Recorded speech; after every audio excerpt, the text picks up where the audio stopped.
Questo boato così forte. Teglio Veneto si è svegliata avvolta dal dolore e da tante domande ancora senza risposta, all'indomani della tragedia avvenuta domenica mattina in via Viola. Erano da poco passate le 9 quando un'esplosione violentissima ha scosso l'intero paese, un boato percepito a chilometri di distanza che ha segnato in pochi istanti il destino di un uomo. La vittima è Dario Vazzoler, 65enne, ex dipendente bancario. L'uomo è stato scaraventato fuori dall'abitazione per una ventina di metri, mentre l'edificio è stato sventrato.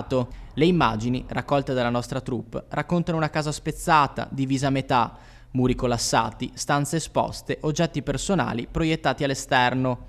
Tra le macerie si distinguono mattoni, pannelli isolati, mobili distrutti e oggetti quotidiani, comprese alcune scarpe finite tra i detriti. Stavo andando a messa e ho sentito questo boato, però pensavo che fosse qualcosa, perché siccome sopra casa mia passano sempre gli aerei, quelli americani, eccetera, e per cui pensavo che fosse qualcosa del genere, non sapevo che fosse stato questa disgrazia, diciamo, questo boato così forte per distruggere una casa e soprattutto la perdita di lui in pratica. In base ai primi accertamenti, ancora in fase di verifica, l'origine dell'esplosione potrebbe essere legata a una scintilla generata dall'interruttore della porta del garage, che avrebbe innescato l'esplosione di una bombola di gas presente all'interno. Il 65enne si trovava proprio nelle immediate vicinanze del punto in cui si è verificato lo scoppio.